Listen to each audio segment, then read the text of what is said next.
Assalamualaikum warahmatullahi. Selamat petang tuan-tuan. Alhamdulillah, petang ni saya dapat buat video. Okey, untuk petang ni saya tak ada job sebab saya nak cari barang untuk apa ni, untuk tukar MCB, untuk tukar RCCB, lepas tu tambah RCBO untuk water heater, lepas tu tambah SPD. Jadi untuk area Kelantan ni, SPD ni bagi saya susah lah tuan-tuan, kena order dulu daripada KL. Saya pun setakat ni minta kedai yang order, lepas tu saya ambil. Jadi kedai yang saya selalu ambil ni Jordan Legacy saya selalu ambil untuk barang-barang elektrik. Jadi saya melalui dia lah tuan-tuan. Okey, jadi hari ni tujuan saya buat video ni sedikit sebanyak saya nak berkongsi kepada pengguna. Sebab yang WhatsApp saya kebiasaannya pengguna, bukan wireman. Wireman ni ada juga yang WhatsApp saya, tapi kebanyakannya pengguna. Okey, pertama dia tanya apa ni? Dia tanya pasal wiring melalui kontraktor binaan. Jadi untuk kontraktor binaan ni tak ke semua apa ni? Tak ke semua wiring yang dia buat tu bermasalah, tak tuan-tuan. Yang pertama sebabnya wiring bukan kontraktor yang buat. Kontraktor cuma lantik kontraktor elektrik ataupun dia sub kepada mana-mana wireman ataupun kontraktor elektrik ataupun electrician. Maksudnya dia sub, dia serahkan 100% untuk pendawaian ni kepada orang lain. Bukan kontraktor tu yang buat. Jadi macam mana untuk pengguna ataupun customer nak monitor, nak pastikan wiring rumah tu elok? Pertama, tuan-tuan tengoklah buku. Saya dah bagi tahu banyak kali dah. Okey, buku ST. Tengok buku ni. Buku garis panduan pendawaian elektrik, pemasangan domestik. Yang ni pun sama juga. Yang ni untuk 2008. Yang ni 2015. Dan yang ni 2016. Okey, yang ni buku peraturan. Ini peraturan dia. Yang saya selalu sebut peraturan, mengikut peraturan. Ini peraturan dia. Macam mana kita nak tahu peraturan pendawaian yang mengikut peraturan? Kita tengoklah buku ni. Sebab tu dikeluarkan buku panduan. Ni buku panduan ni lah yang membawa ke arah pendawaian mengikut peraturan ni. Jadi untuk pembumian dah ada cerita dalam ni. Okey, dalam ni dah ada cerita untuk pembumian. Lepas tu untuk penggunaan RCCB, kepekaan dia tu, kalau untuk lantai yang basah, berapa sensitivity yang kita kena pakai untuk kepekaan dia. Lepas tu untuk domestik, berapa maksima. Dalam ni dah ada lah dalam ni. Lepas tu penggunaan kabel fleksibel, semua dah ada dalam ni. Ini buku peraturan tuan-tuan. Buku ni kalau nak dapat boleh beli dalam Shopee. Tapi saya tak beli dalam Shopee lah benda ni. Masa saya belajar, dia bagilah benda ni, saya beli. Ini pun saya kena beli edisi 2002 ni. Maksudnya baru. Ni tahun 2023. Okey. Jadi ada yang tanya saya apa ni? Okey, yang tanya saya macam kabel neutral yang atas, di atas gambar. Tak apalah, saya shortcut. Dia tanya untuk pemanas air kena buat asing ke, atau 2 bilik air, atau boleh ke buat secara litar gelang. Saya nak tanya kat sini untuk apa ni, untuk bilik air ni, maksud dia water heater ataupun socket plug. Kalau water heater, setiap water heater dia mesti kena pakai RCCB ataupun RCBO. Okey, ni contoh dia RCBO. Ni saya pegang RCBO. Okey, saya order dengan kedai RCCB, tapi RCCB tak ada, dia tak ada stok. Yang ada stok hanya RCBO. Okey, RCBO ni jenama MaxGuard, tuan-tuan, jenama MaxGuard. Lepas tu dia ada SIRIM ST. Okey, setiap satu water heater kena pakai satu RCCB ataupun RCBO. Boleh tak pakai RCBO? Boleh. Sebab ST dah keluarkan dalam buku panduan ni, dibolehkan pakai dengan syarat mesti diluluskan oleh SIRIM dan ST. Jadi untuk RCBO, tuan-tuan kena faham, dia bukan macam RCCB ni. Okey, RCCB ni untuk soket plug, dia kena ambil daripada 0.03. Kebanyakan plug dalam rumah semua kena ambil daripada sini. Dia bukan macam tu. Untuk RCCB ataupun RCBO, setiap setiap pemanas air dia mesti kena ada satu. Kalau rumah tuan-tuan ada 10 water heater, mau 10 lah kena pakai dia. Macam mana nak masuk dalam DB muat ke tak muat, itu bukan hal saya. Jadi itu wireman yang buat rumah tuan-tuan kena fikirlah macam mana nak besarkan DB ke, nak kecilkan DB ke. Tapi kalau nak space tu ada, pakai RCBO. Harga RCBO ni dia lebih mahal daripada RCCB. Okay, ni harga dia. Tuan-tuan kena faham, RCBO ni dia gabungan daripada MCB. Sebab tu dia dipanggil RCBO. Kalau RCCB, dia akan besar. RCCB ni saiz dia besar seperti mana seperti mana RCCB single phase 2 pole. Itu je lah. Saya harap apa yang saya terangkan ni, tuan-tuan di luar terutamanya pengguna boleh faham. Saya tak nak cerita bab kabel lagi, tapi saya nak cerita bab ni. Okey, yang saya beli ni ada 5 RCBO. Bermaksud rumah customer saya dia ada 5 water heater ataupun pemanas air. Kena pakailah 5. Dia bukan boleh looping macam tu. Tak boleh. Kalau tuan-tuan pakai satu RCBO untuk 4 water heater, contoh, seandainya water heater untuk bilik air yang kedepan, yang keempat tu short, dia akan mengganggu semua water heater lagi. Water heater yang 3 lagi. Contoh, satu RCBO tuan-tuan looping dengan 4 water heater. Seandainya water heater yang keempat tu bermasalah, RCCB ni ataupun RCBO ni akan trip, akan jatuh. Bila akan jatuh, yang 3 lagi tak boleh pakai lah. Saya boleh faham. Jadi satu RCBO ataupun RCCB, satu untuk pemanas air ataupun water heater. Kalau tuan-tuan pakai soket plug, yang tu mungkin boleh lah. Tapi cubalah tanya orang lain, tanya yang lebih pakar. Lepas tu dia tanya saya, mana lebih baik buat litar cahaya asing dengan litar kuasa asing. Jadi jawapan saya ikut buku panduan ni je. Okey, ni yang ni untuk 0.03 ataupun 30 mA. Kelengkapan radas atau perkakas yang dipegang dengan tangan digunakan atau berkemungkinan digunakan. Maksud soket plug lah, litar soket alih keluar. Yang ni 0.1 ataupun 100 mA. Selain daripada perpasangan 1 dan 2, maksudnya 1 dan 2. Litar pencahayaan, litar kipas, litar pendingin hawa. Dalam ni dia termasuk dengan aircon. Jadi yang mana lebih baik? Kalau ikut buku panduan ni, dia mesti kena asingkan. Mana kena asingkan? Bukti kena asingkan. Okey, tuan-tuan boleh tengok. Ini dia punya diagram. Diagram dia, switch utama, main switch.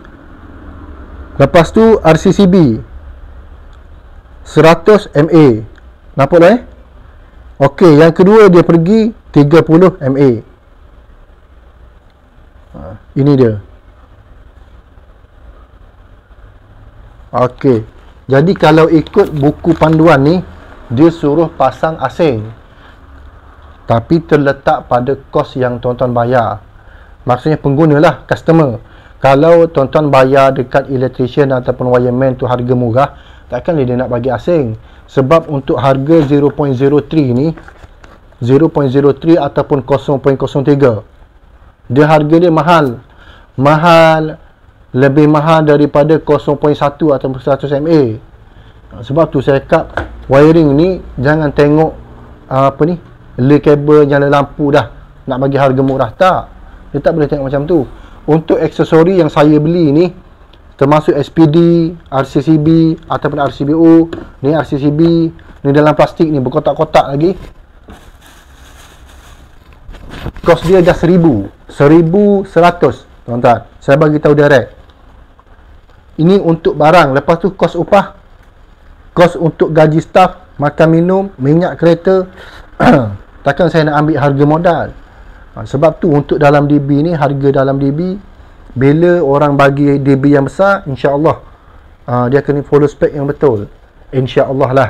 Kalau dia tak follow spek, tuan-tuan kena bincang balik lah dengan dia tu.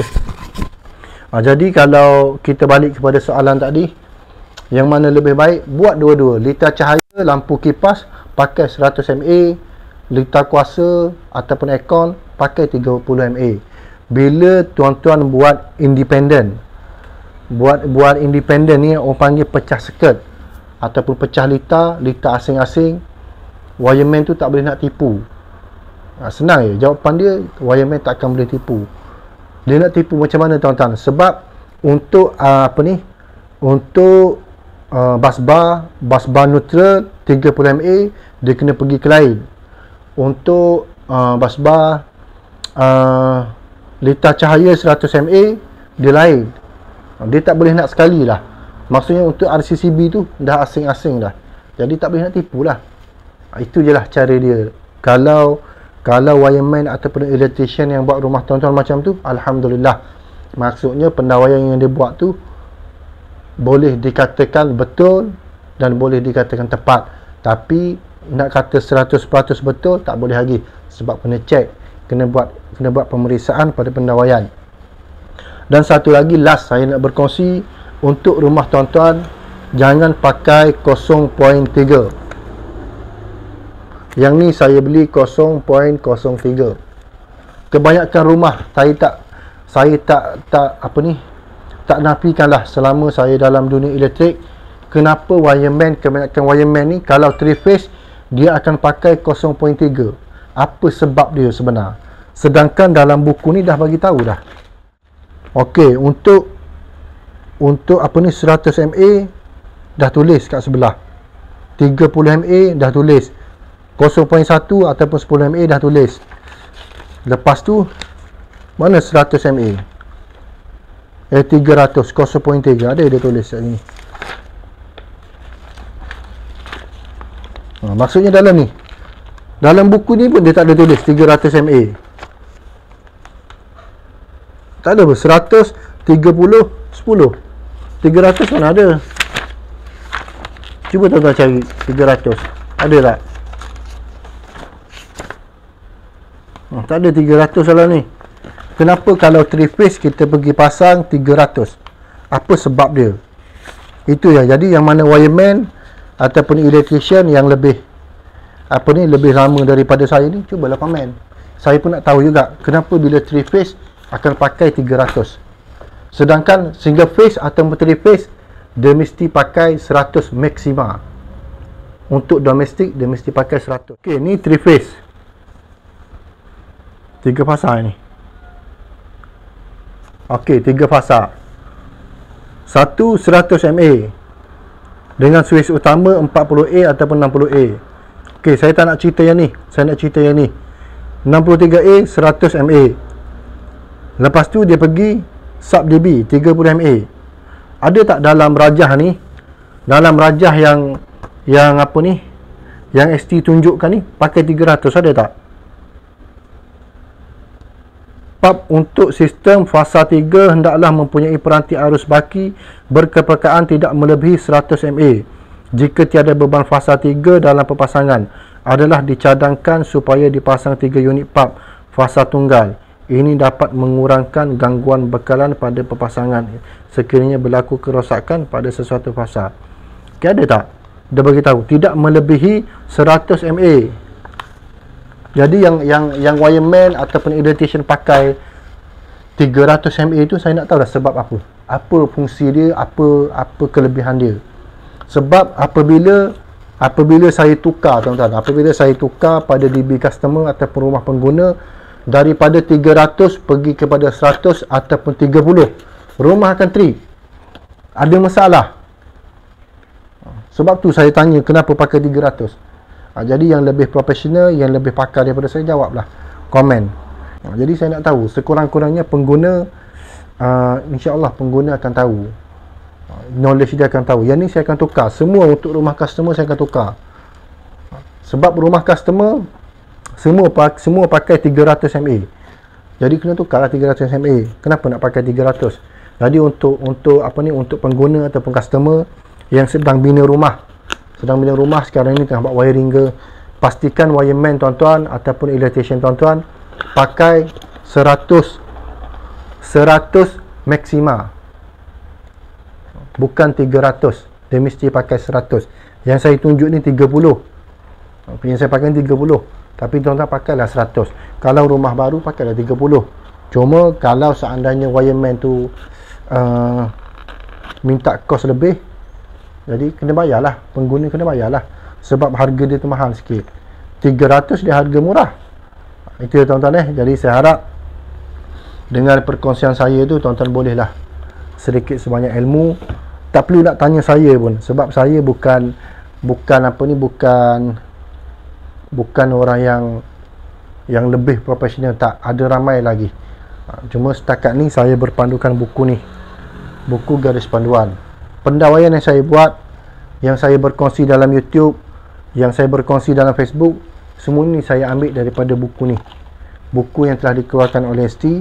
Dan macam itulah pendawaian yang saya buat. Ini untuk SPD. SPD ni untuk kilat. Jadi kalau tuan-tuan ada bajet lebih nak pakai SPD, pakailah. Yang ni untuk 3 phase. Dia single phase, dia akan ada 2 pole. Yang ni SPD. Kalau rumah tuan-tuan yang yang selalu kena kilat, rosak barang-barang, pakailah SPD. Ni SPD. Semua kos dia satu plastik tu 1000 lebih. Jadi itulah harga daripada kedai, tidak termasuk lagi kos upah pengangkutan saya, kos upah staf. Jadi tuan-tuan, saya harap dengan video ni sedikit sebanyak membantu pengguna yang sedang bina rumah, yang sedang buat wiring. Jadi sedikit sebanyak boleh membantu, insya-Allah. Apa-apa yang anda muskil ataupun tak faham, ataupun kurang faham, ataupun tak tahu, rujuk pada buku ni.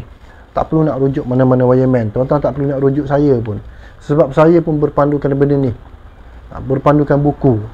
Dan saya berpandukan buku ni, buku peraturan. Buku peraturan ni kena pegang. Jadi itulah tuan-tuan, untuk perkongsian saya hari ini. Jadi saya harap dapatlah, sampailah ilmu saya ni kepada yang memerlukan. Adik-adik yang baru yang buat wiring, buat yang terbaik. Buat, jangan cari masalah, jangan nak dapat projek harga main tibai, harga main ambil. Lepas tu wiring atas bumbung cacah merbak. Jadi tak elok. Cara kita cari rezeki tak elok.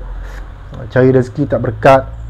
Orang caci maki kita, buat apa? Lebih baik kita buat cara elok, insya-Allah kita akan lebih maju ke depan.